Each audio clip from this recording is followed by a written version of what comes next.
Good morning, everyone. I'm probably a little bit of an outlier in this group because I'm a financial services guy who's moved into tech, which has been a bit of a baptism of fire for me since February. So I work at M-Files. Despite the accent, I'm based in Finland, in Tampere. So I left a foot of snow yesterday to get here today. What I'm going to be talking about is evolving client expectations and matching that to what's really captured people's imagination: AI, generative AI, large language models. A bit about us at M-Files. We're a knowledge work automation platform. What we look to do is help organisations organise, automate and de-risk their information. I'll skip through the section about us because I think that, probably quite short on time, so do come and find me later on if you'd like to learn more about what we do. But fundamentally, we are probably a foundational platform to help you deliver automation and the building blocks to AI, both in terms of machine learning and also generative AI as that evolves. I think what I wanted to really hone in on was some context about the industry as I understand it. Before joining M-Files in February, I was at Barclays for 16 years in the UK, and I was a payments guy in their consumer payments business. So a lot of change, well, relatively compared to what's going on now, but a lot of change in terms of the launch of contactless payments way back when, if you can remember that. I bought my poppy pin badge at Liverpool Street Station with a contactless payment, which was unheard of maybe 10 years ago, and then into e-commerce. So that was a lot of change in payments and that experience of consumers. But there's now a lot of change with AI happening in financial services, and specifically when we're talking about wealth management. If you compare that situation and that level of change to the world that advisors live in now, a McKinsey study I looked at suggested, after interviewing a range of advisors and firms, that around 2/3 of their time is spent on non-revenue generating activities, non-advisory work. So all of the admin that comes out of the back of an engagement with a client, a conversation with a client, compliance, processes, documentation, admin, and only 1/3 of their time is on pre-advisory work, developing relationships, developing ideas and proposals for clients. So if you could think about that context, and then what I'll touch on in a moment is the expectations of clients, your clients, in this new digital world, how can you tackle that?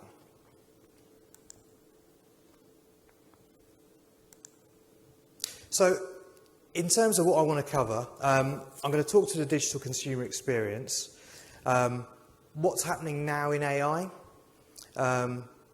talk about client and employee expectations, what they're expecting now, and then diving into the detail of how this could help firms and practice. So practice efficiency, potential compliance opportunities to streamline, business management, and then looking at what the future will hold. Now, don't expect me to have all the answers on the future, but I think some of you are already thinking about this and where the opportunities lie.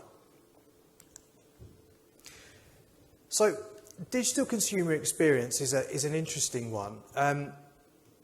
Probably many of you today who've travelled here might have used Google Maps, you might have used Spotify, you might have been buying stuff on Amazon on the train and on the way here. And why have those applications and others like it become so ubiquitous, for want of a better term? I suppose there's 4 key pillars that I've seen, 4 key themes.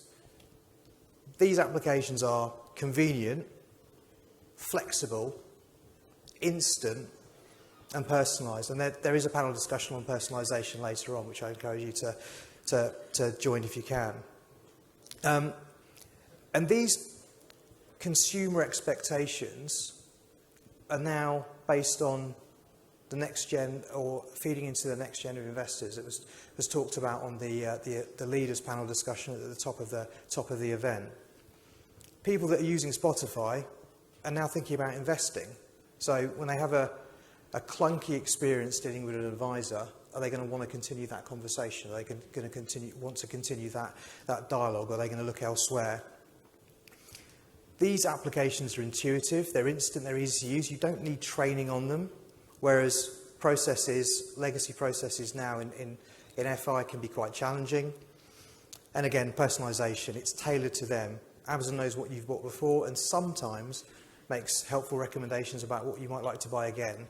Similarly with Spotify and music, based on your listening preferences, it might suggest something new that you'd like. Unfortunately, my algorithm has been destroyed by my 2 6-year-old children.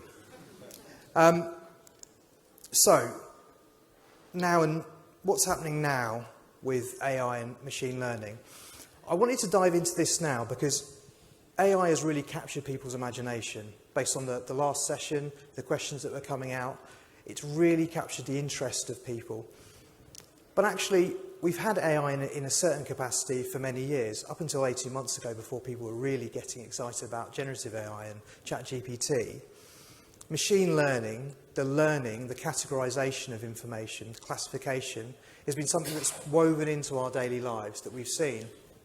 So it lets people link information together because it's been classified and categorized correctly. It creates patterns. And with that categorization and patterns of data, you can link things together and think, well, we keep doing that over and over again. How do we automate that? How do we create a workflow and move away from manual processes? So classification of data has been happening for a while. And that's available and immediately accessible now to organizations, and something to think about. What's really important is people don't want to change what they do now. They just want it to be easier. They like what they do and they want to focus on value. So classification of information now, machine learning, can really help people focus on value, be it in developing relationships with clients or focus on value internally, and avoiding that kind of drudge work, as I'd like to term it. So then what does this mean and translate into client and employee experience? When I was at Barclays in the UK, we used to think about how we could treat colleagues as clients and create a better experience for them, because it sounds a bit cheesy or corny, but happy colleagues means happy clients, right? So you can create personalization, building products and services based on a really strong foundational data set that are tailored to clients. The products and services you can build that are tailored to them. You can manage a bigger group of clients in a portfolio and yet still think about offering a more tailored personal service when your data is in good shape.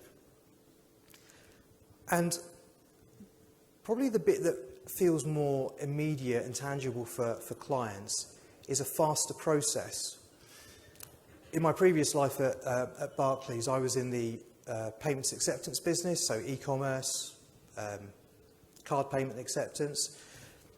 And some of the processes there, if I'm candid, were quite clunky in terms of setting up new services for clients. You would have a long negotiation, a long period of interaction with the client where they're going to move all of their payments infrastructure to a new vendor.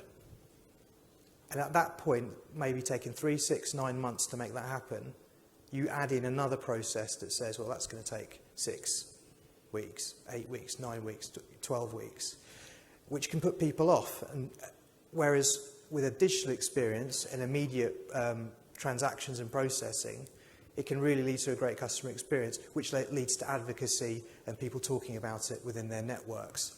So I think that the faster transaction and admin and processing really does make a difference.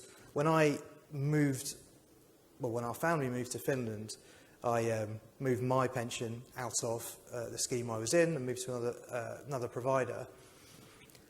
And I had to send signed wet ink paperwork, recorded delivery from Finland to the UK in order to complete that transaction.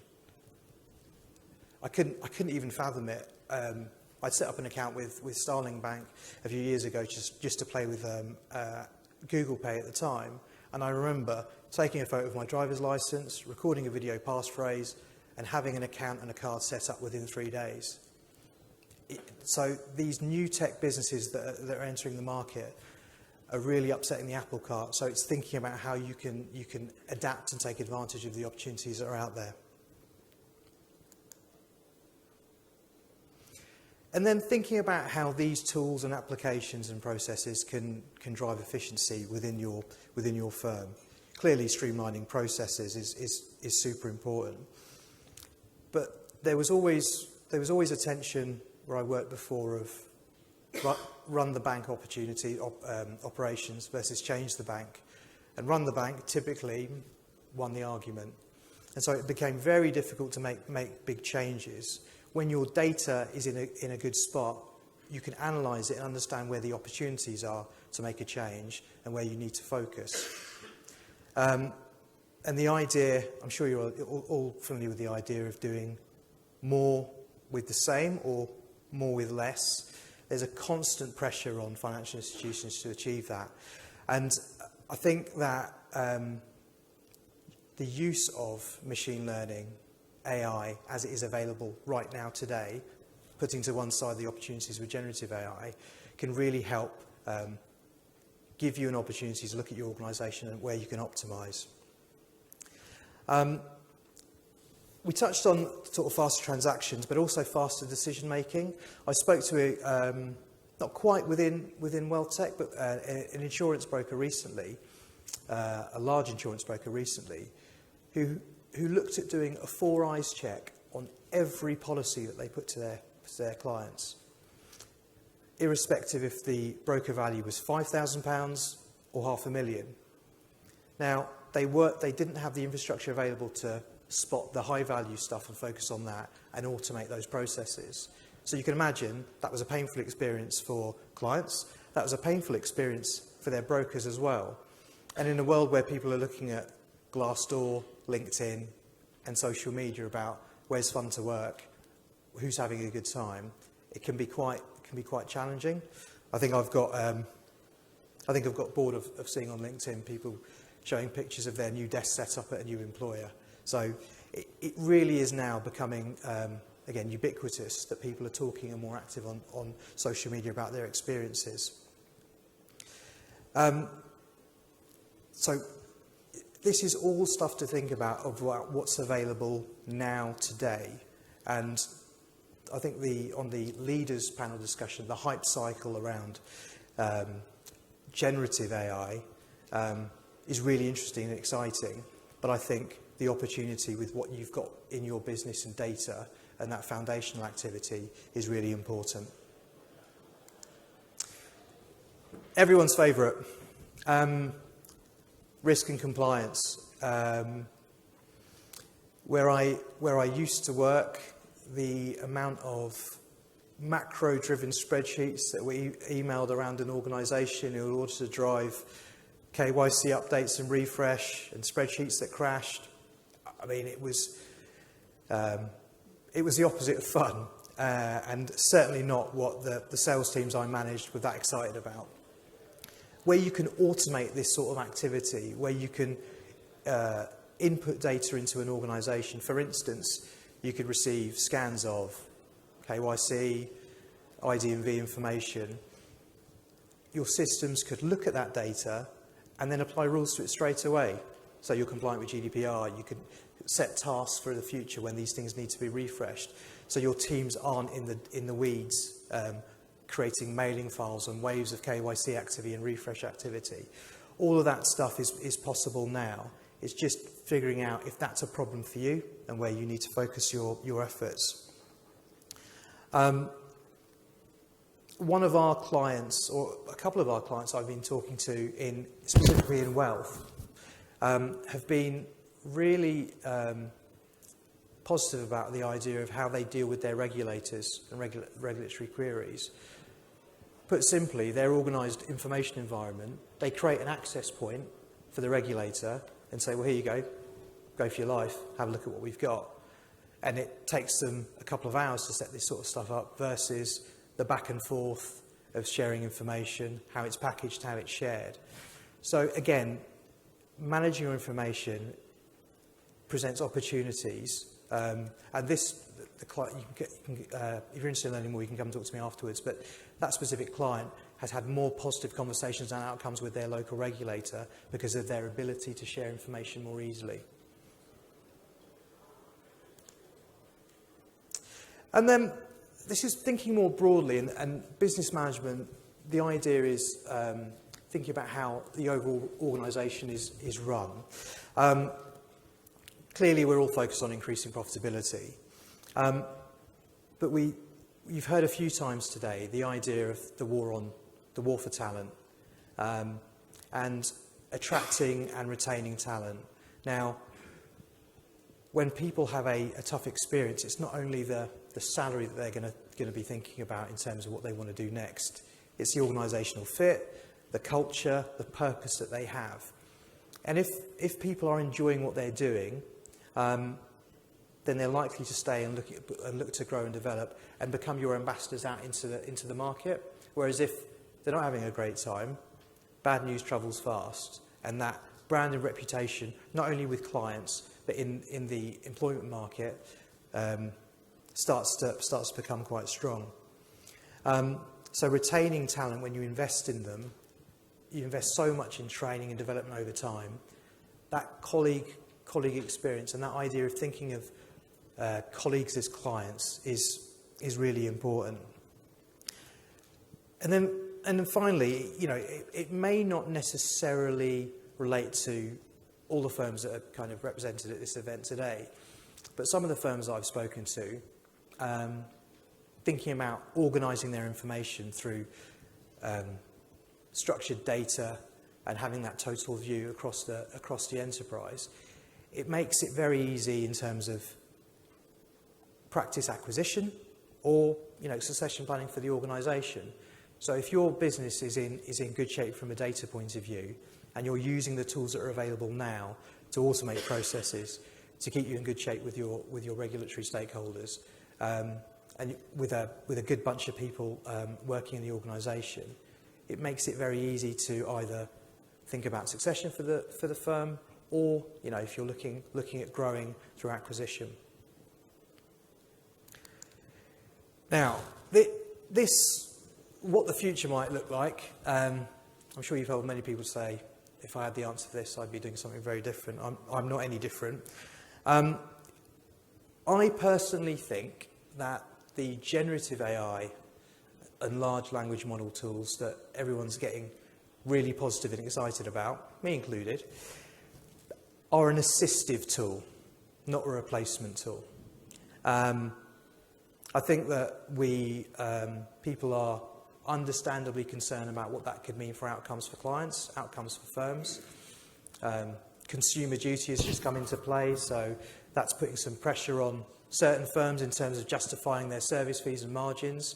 I think consumer duty will look at the outcomes, so to an extent at the moment it's going to evolve over time but sort of begin to police itself. But I think at the moment, in the here and now, in the short to medium term, as these large language model tools and generative AI tools come into play and start to be used, it will be about making people more productive, more effective.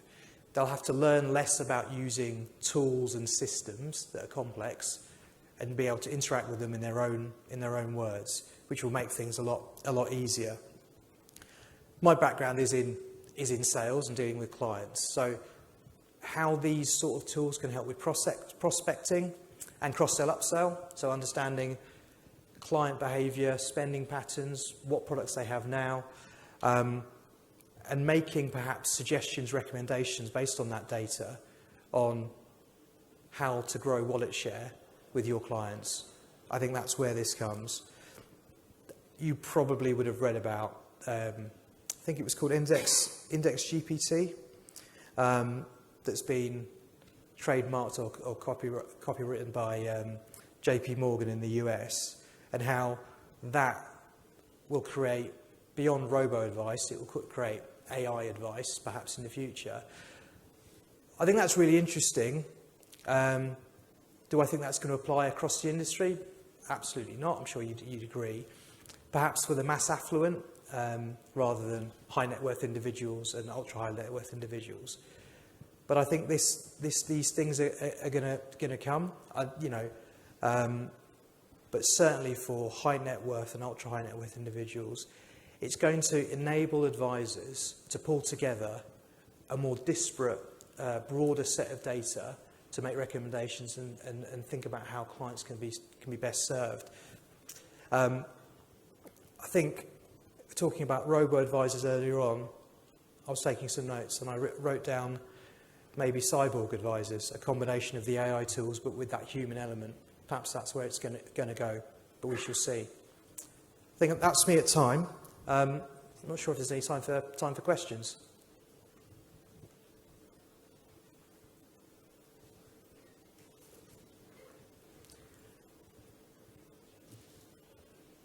I'll be back here after the break moderating a session with some guys from Schroders and Royal Bank of Canada, and we're going to more delve into the conversation about where AI potentially is going to really make an impact in wealth. So if you're interested, look forward to seeing you then.